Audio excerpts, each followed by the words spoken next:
Yeah, we'll get started. Hi, everyone. My name is Chrissy Delore. I'm so pleased to welcome you to the MIT Executive MBA Sustainability Panel. We're so glad you joined us this evening or whatever time it is for you. I'm the Associate Director of Marketing and Recruiting on the MIT Executive Degree Programs team. I'm joined by two of my colleagues who also sit on the marketing team with me, Katie Hoy, our Data Solutions Analyst, who you'll see later and Tom Little, our marketing coordinator, who you'll also see in a little bit. So here is a peek at our agenda. So I'll go through a brief introduction to the MIT Executive MBA, a reminder that this panelist is for people who are, prospective students interested in applying to our program. Maybe you have already applied, right? Tom will then move into an intro to sustainability at MIT. And then we'll, of course, get into your questions. We have three amazing alum with us here tonight. So let's talk a little bit more about the MIT Executive MBA at MIT Sloan. We always like to start off with our mission. If you don't already know this, MIT Sloan is a mission-driven school. These words are right up on the wall on campus, and it is to develop principled, innovative leaders who improve the world and to generate ideas that advance management practice. So we're really combining data-driven, techniques, frameworks, the science of management, with a little bit of art in that, right? And we're really looking for mission-driven individuals who are committed to, making this world a better place, especially when it comes to sustainability. But with that said, we as a program felt like we really wanted to hone in on the mission, right? We had often gotten questions like, does the Executive MBA have a mission? And we did, but it's not something that we had really focused in on. And so about a year ago, we decided to do a little refresh of our brand and came up with our own mission for the program, brand new mission, which is empowering and connecting leaders to redefine our shared future. And so we hope that all of you on this call are those people, right? We hope that you are, whatever your organization is, wherever you are on your org chart, whatever industry you're in, that you are someone who is committed to, working on making this world a better place. Next slide. Thank you. So we'll go into the 20-month experience. So again, brief overview of what to expect schedule-wise. You'll meet on campus every 26 weekends. We're located in Cambridge, Mass. We're in the Kendall Square area. And your class weekends are Fridays and Saturdays every 2 to 3 weeks. If you go to our website and you click around, you'll actually be able to see what your schedule is if you are looking to apply for the class of 2027 cohort. Also part of the program is 4-week-long modules where you will be doing more intensive work across those weeks. And we actually just came off of Idea Week for our first years and Go Lab for our second years, which is, that international week-long project, that fourth column there. So there is a chance for you to actually take your learnings and go abroad and work with companies abroad too. This is a quick snapshot of what the class of 2025 looks like. So the percentages may differ year over year, but these are really the numbers that we're hitting. 126 global executives from all around the world. While we are based in Massachusetts, there are 56 people who are non-local, so they're coming in from outside of the state.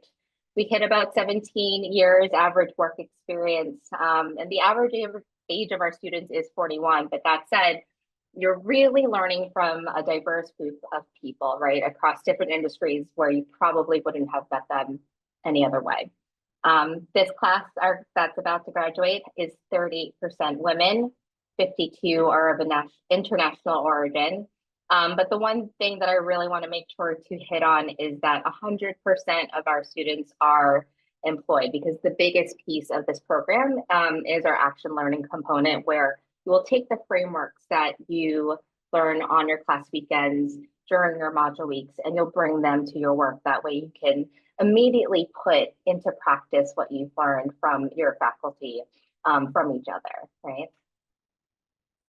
So here's a little breakdown on industry.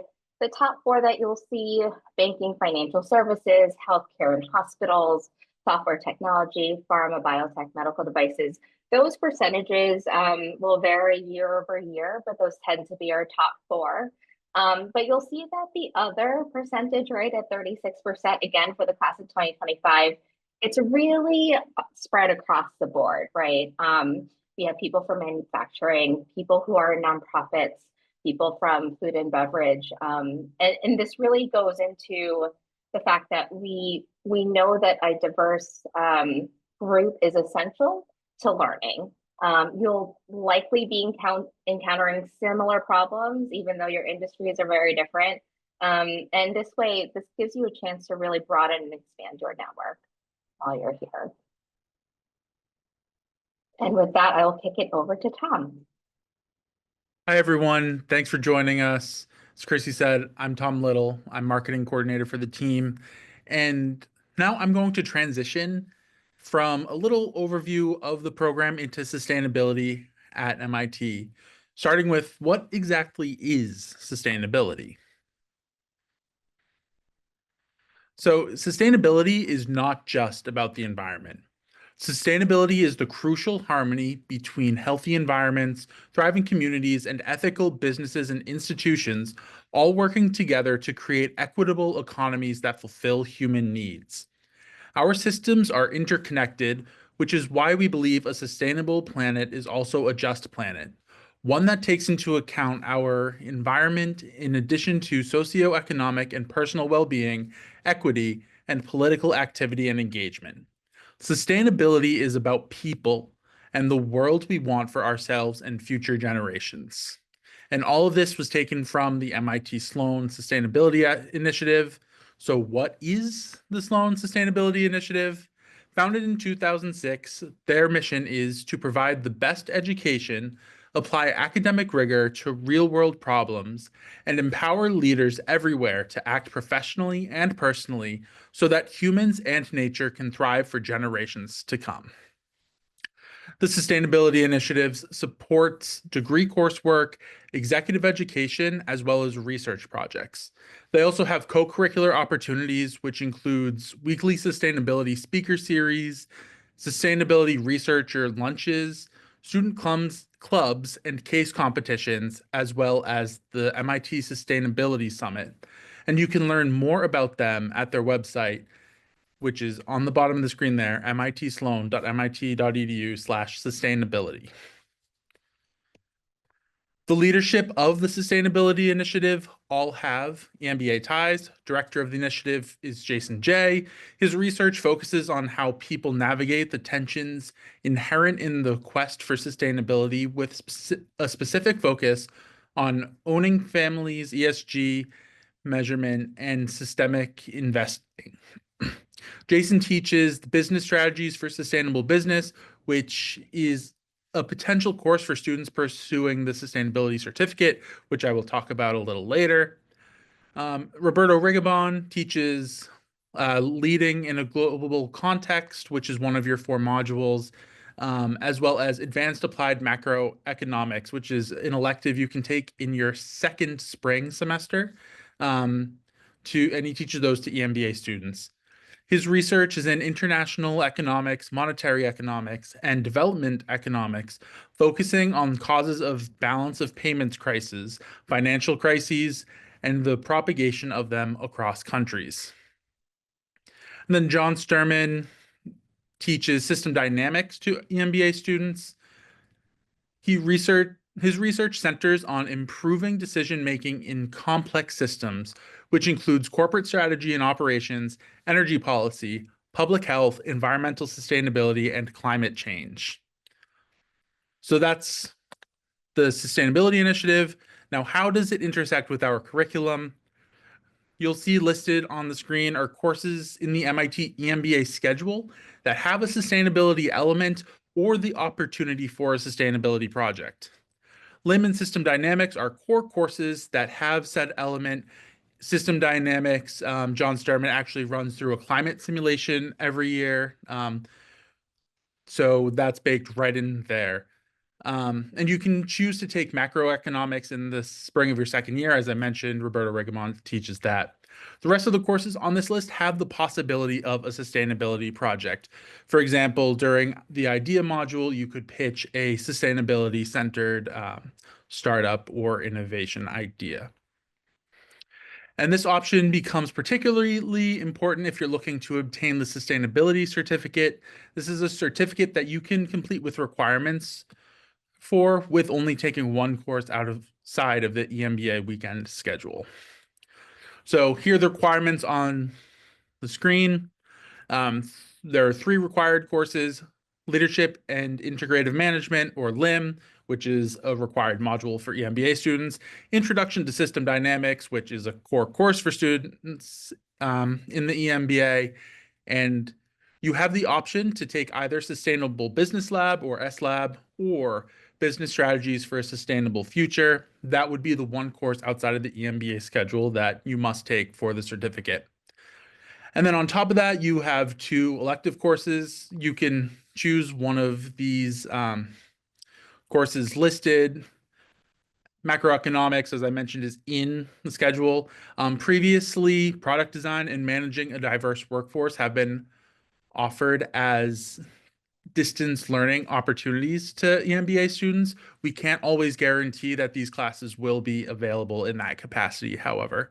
And then there are always other options during our ever-changing January executive electives, which year to year can change because we have alums come back for those, and we want to keep giving them new opportunities and new options as well.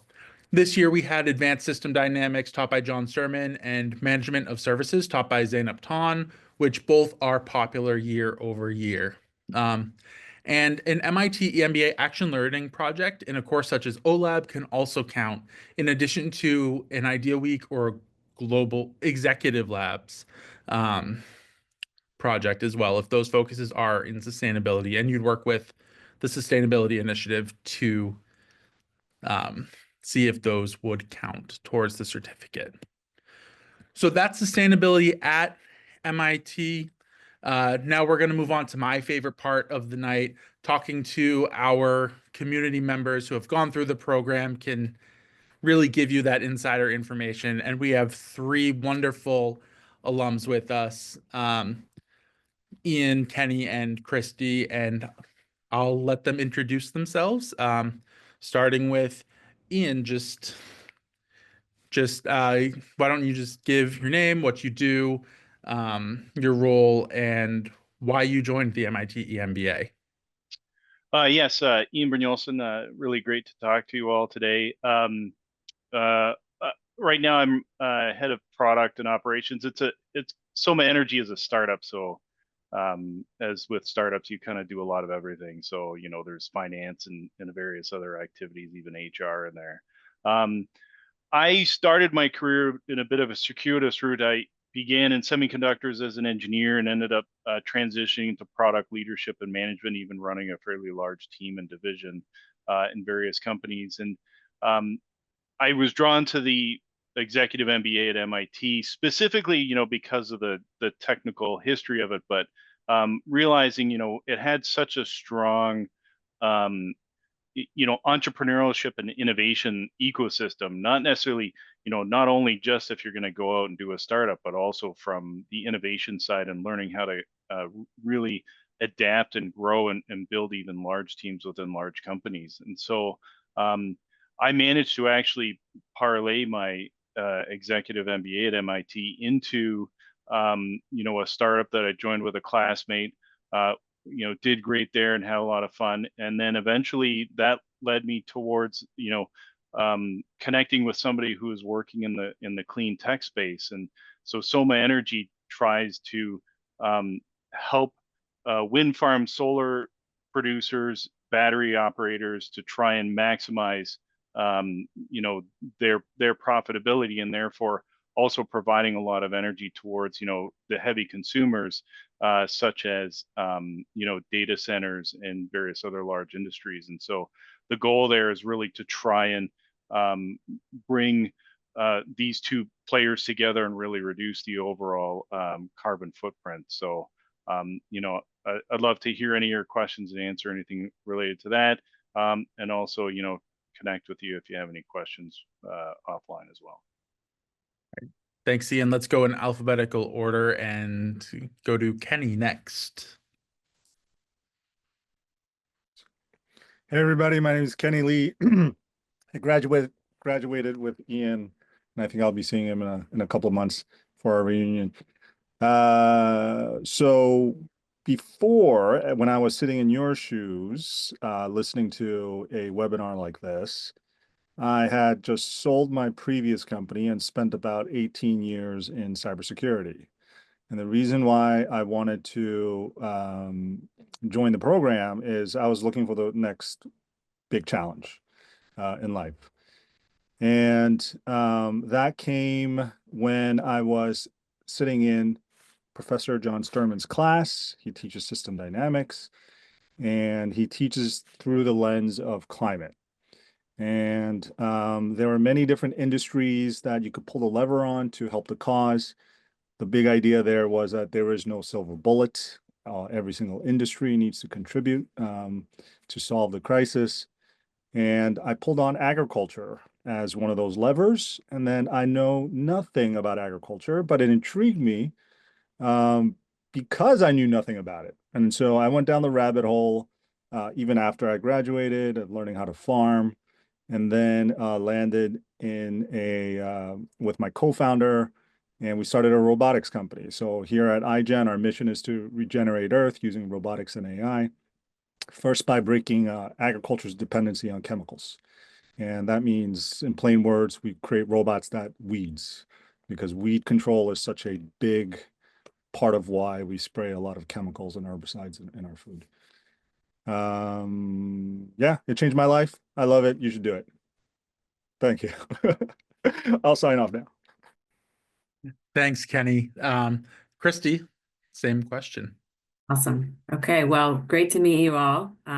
Really excited to be here. I'm Christy Morse. I just graduated this previous May, and it's been quite a whirlwind of a year, especially in my roadmap to sustainability and delivering value there. And so backing up a little bit, when I came to MIT, I was sort of at the mid-career point where I was accomplished and I was achieving the goals that I had set out for myself personally, but I got to a point where I just felt like I wasn't really doing the thing that was giving me like purpose on a day-to-day basis. And I decided that I wanted to take the second half of my career and do what I really wanted to do, which I wasn't really sure what it was. I just knew that I wanted to be in sustainability in some way, and I knew I wanted to create some value, but I wasn't really sure how I could create value because I'm not a scientist, I'm not an engineer. I have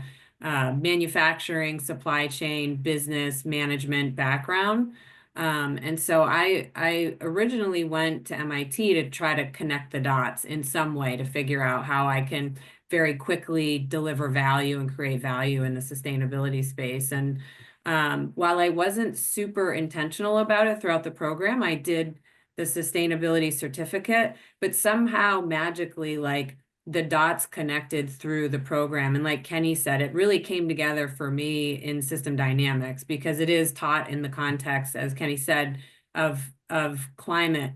And it helped me get my head around what are all of the levers and what are all the interacting pieces of that broader system, so that I could understand, okay, I can plug in here and this is where I can bring value. And throughout the program and the other classes that everything kind of tied together, I really understood where I bring value is bringing people together and creating opportunities to collaborate. And I also, because I have a supply chain background and I'm in consulting and technology background, I was able to kind of bring all of those things together. And one of the things that I learned about, my need to accelerate, the path to, I want to be an expert in this as quickly as possible so that I can just, really, really get embedded in this space, is to just kind of bring it to where you are. And so I'm at EY, I'm a senior manager, and I've been in technology consulting for 25 years. And so because of my deep knowledge of supply chains, I'm able to now take a look at my clients and their solutions and bring a sustainability aspect to that. And so a lot of what we do is deploying integrated platform software like Oracle, SAP, those types of platform softwares, software platforms. And we build integrated data, and that is the foundation of sustainability for large organizations that we're working with that are going on a sustainability journey. And so I've been able to lay the foundation for that, create a team, and become a sustainability leader at EY. And so that's very exciting. There's a number of other hats that I wear that are sustainability related. I recently co-founded a startup, and I learned through the entrepreneurship access and all of the different classes that we had that allowed us to get information on entrepreneurship and share experiences, that I was very curious about it. And I finally had the courage to go and do a startup, and we're doing a clean tech startup that I can talk about if anybody has questions. So I feel like I've taken up enough time. That's enough, but just let me know. I would be happy to chat with you today, offline, anytime. So thanks for having me. All right. Thanks, Christy. Just a reminder to everyone that you can throw any questions that you may have for our panelists or us, the program team, into the Q&A function, and we'll do our best to answer everyone that submits a question. But to start off, I guess, are there any, I know you mentioned system dynamics and other things, but are there any course materials or frameworks that you are still using in your role today, whether it is the sustainability angle or just business wise? What frameworks are you still using in your role today? I'm happy to take that if that's okay with everybody. Yep, go ahead. And I think I can answer the question that's in the chat as well. So as part of the sustainability certificate, there is an elective that's offered in the second spring. So in your last semester, it's, I think, Tom, you mentioned it earlier, the business strategies for a sustainable future, and Jason Jay teaches it. And so I took that class, and that was, I've gone back through that content so many times to use in standing up this sustainability team that I have. And just he gets into such practical detail about how to even have a conversation with people about sustainability without overwhelming them. There's like a mindfulness aspect to it as well. I mean, it really cuts through the science and makes it easy to understand for people without overwhelming them. And so I've gone back through all of the frameworks in that class so many times, and that all ties back to system dynamics. There's a systems element that comes through most of the classes, and that's really helped me to frame how I think about problems and challenges and solutions to it in all aspects of what I'm doing at EY. So hopefully that helps.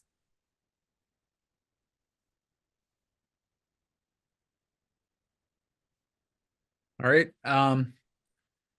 So I guess another question too is, what resources, whether it's sustainability or otherwise, were you able to use as a student at MIT or even as MIT alums? What resources have you been able to use to help you with your current roles, your sustainability efforts, anything like that? Well, I could answer. So you have some of the brightest minds, professors and staff, right at your, now part of your network, which is mind-boggling. And they're only an email away. And so, like, for example, when I was, even now, I'm thinking about our robotics as a humanitarian effort for landmine sweeping, and I'm having conversation with Professor Fiona. What's Fiona's last name? Murray.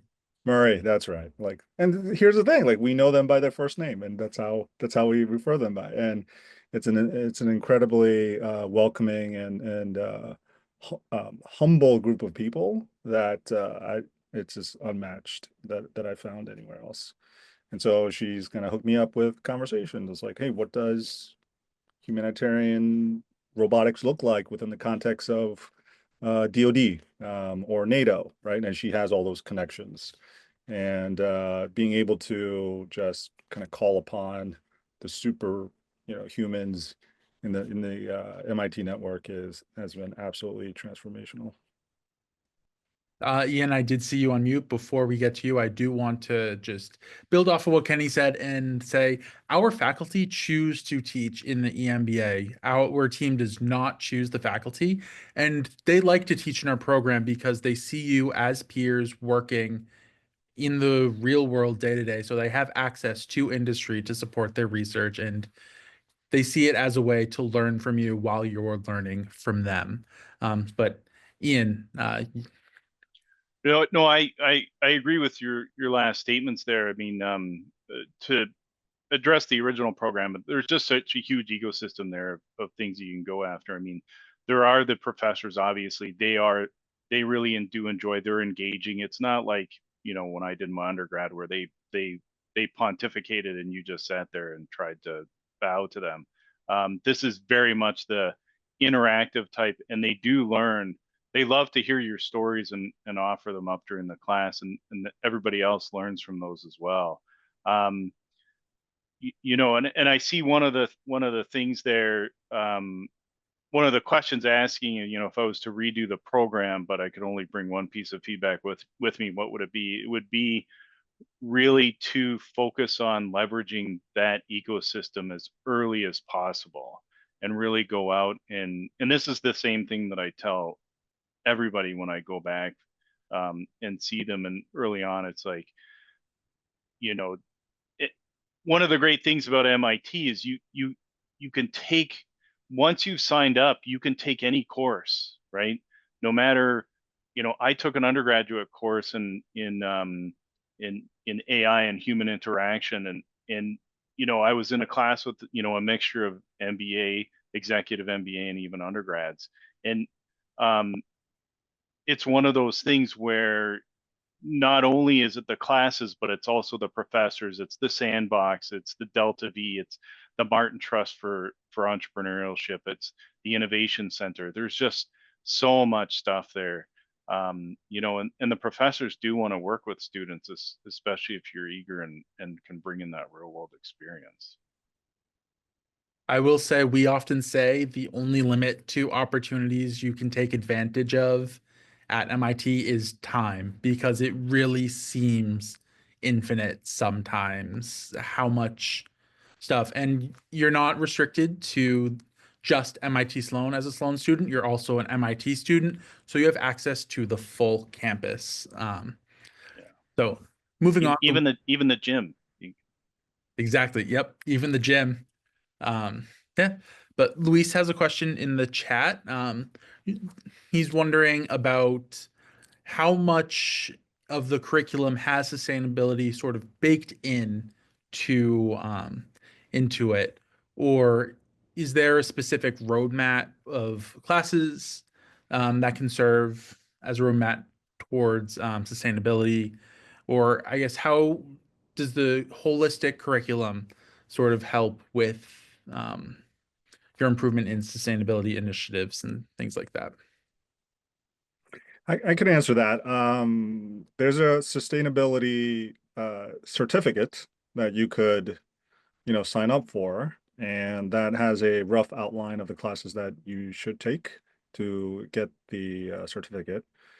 But I will say this, every single professor has an innate motivation and drive to make a world a better place. So it really depends on what your definition of sustainability is. Like economics professors will talk about, global issues and the humanity of it. How do we make this, I'm going to sound like Miss America, but how do you make the world a better place and bring peace? Like this is like core to like every professor's like ethos. And so, yes, you will get a taste of what, how each of them through their own research, right? Like even when you're learning accounting, it's not just accounting. Like you talk about how do you actually make accounting and how do you make judgments of quality of the companies that you're reviewing and what are some of the kind of pitfalls and read the footnotes and what are they doing right. So through all these case studies. And you'll get that sense through every single faculty member there. So I would say the short answer is like, yes, like there's a thread that you see through every single class that you'll take. Yeah, I would agree with that as well. And I think to answer the question in the chat from Diana, on top of what you were saying, Kenny, I do think I agree. It's baked into every class, some more so than others. I think system dynamics is the big one that really gets the frameworks laid down. And then after that, it's really about leadership. There's a lot of this that is based in just having the courage to lead in areas where it's difficult for people and where sustainability is just evolving so quickly on so many levels. That it's easy, I think, from my perspective, to get out there and be a leader right now because it's a difficult space and nobody is a full expert because it is changing so quickly. And so you do have the opportunity to engage in each of those classes and really critically think about how each of the subjects are going to be impactful in sustainability and what you can take away from it to drive your sustainability goals. But then if you're really not sure too, you also have that framework of the certificate to keep you on track with the classes that are going to be meaningful for you. And you do have some optionality when you do the January electives period. And so even outside of the standard IAP electives that you'll take as part of the program, there are so many different classes that get offered every January at different times. I think if you're a local, you get a little bit better opportunity to take advantage of some of those classes. Even this past January, as an alum, I took a climate and AI class.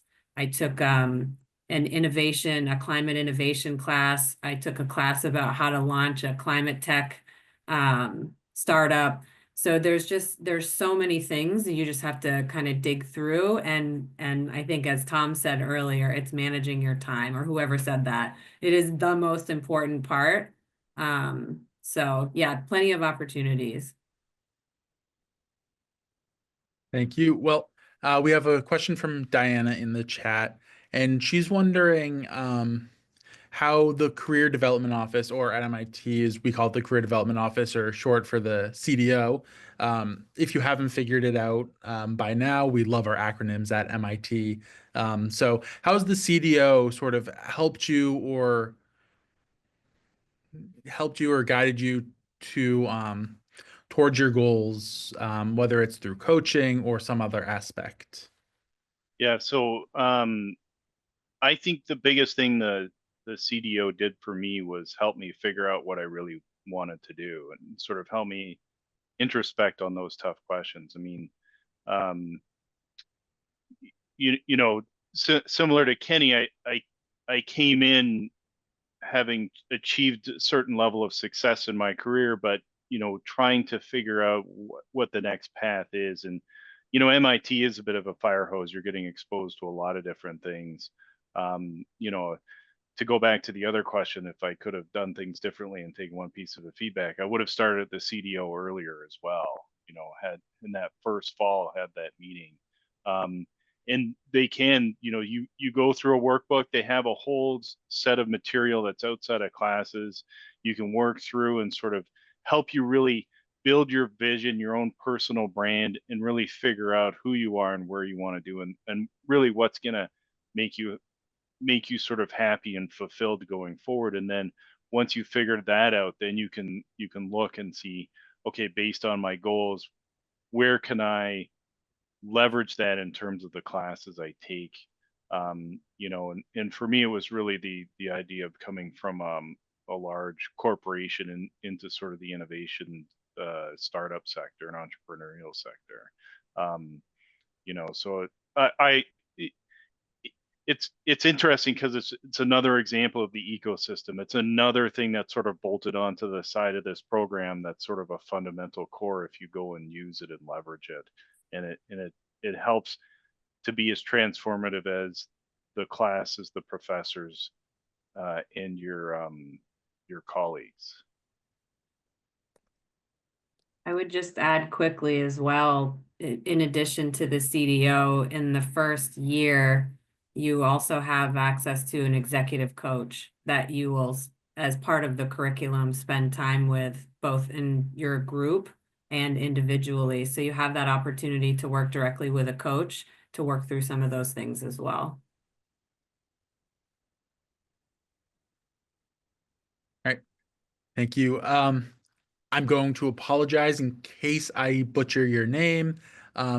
Vyas has a question in the chat around a global perspective for sustainability. So how do you view sustainability from a global perspective, and how has the MIT EMBA helped inform your view of that?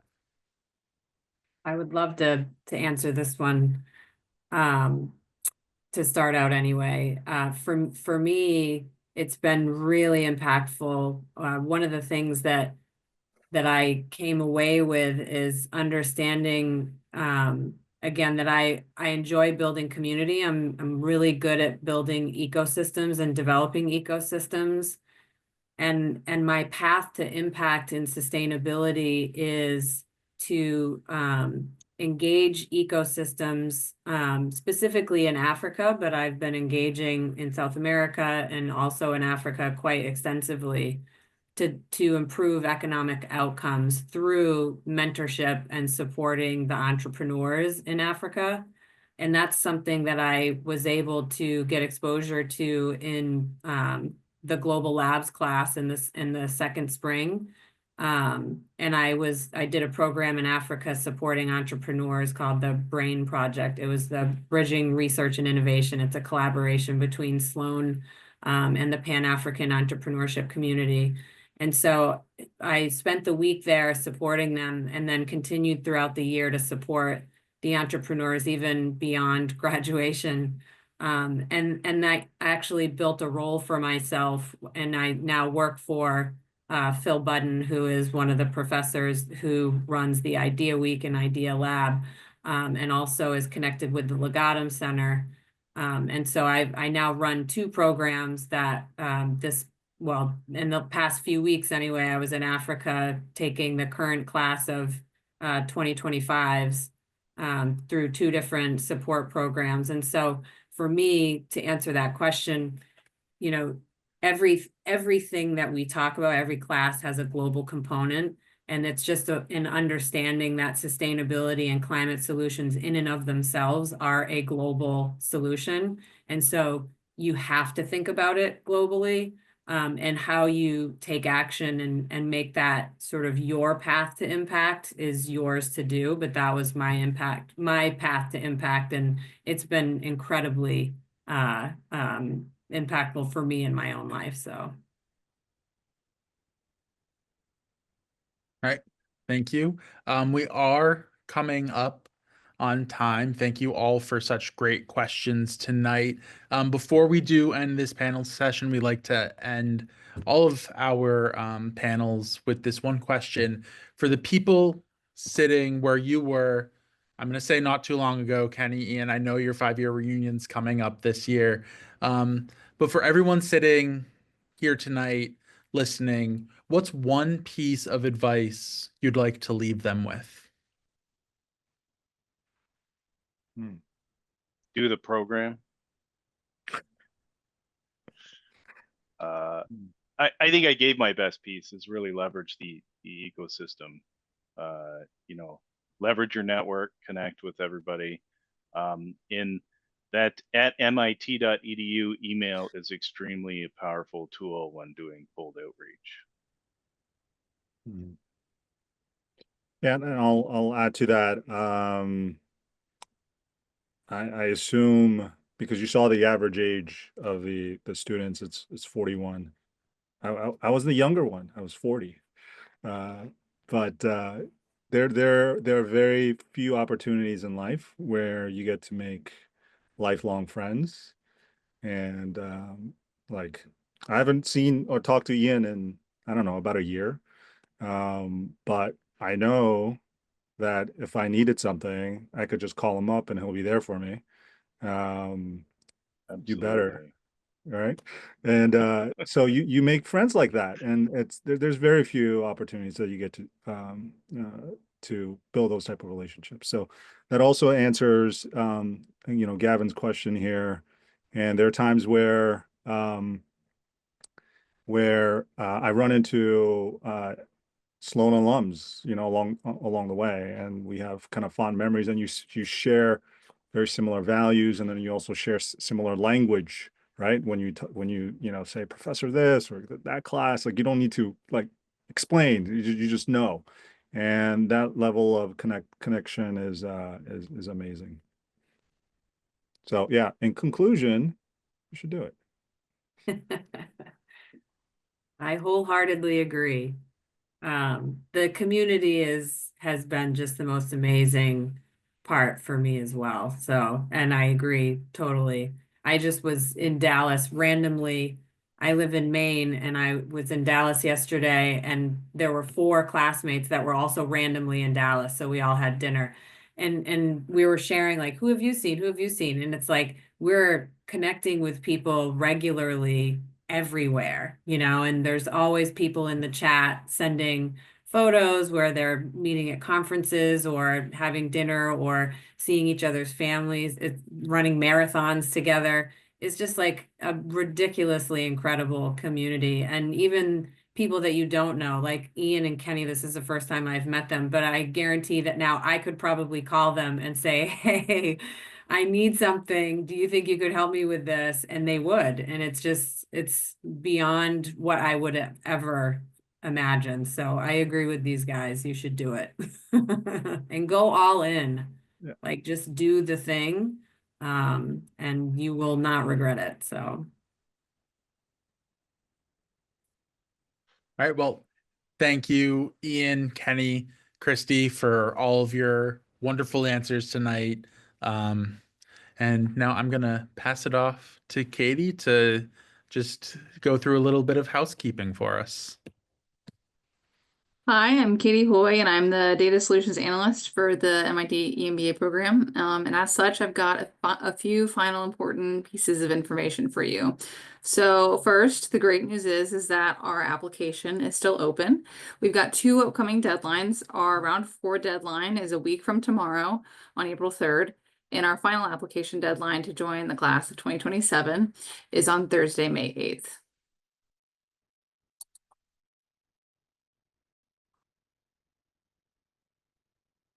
And if you're still interested in learning more, we've got a few events coming up. So starting the 2nd week of April, we've got an event nearly every week, starting with our Program Insights event on April 10th, which is a deeper dive into the day-to-day experience of what it's like to be a student in the program. We also have 2 LinkedIn Lives. The first on April 16th is focused on AI.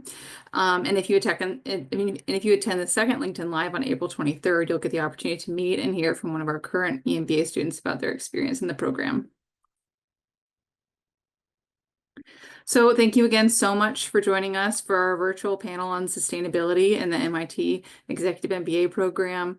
We invite you to check out our website to learn more about the program, the admissions process, and also about our students' experience. And of course, if you have any questions, feel free to reach out to us by emailing us at mitemba@mit.edu. Have a great night.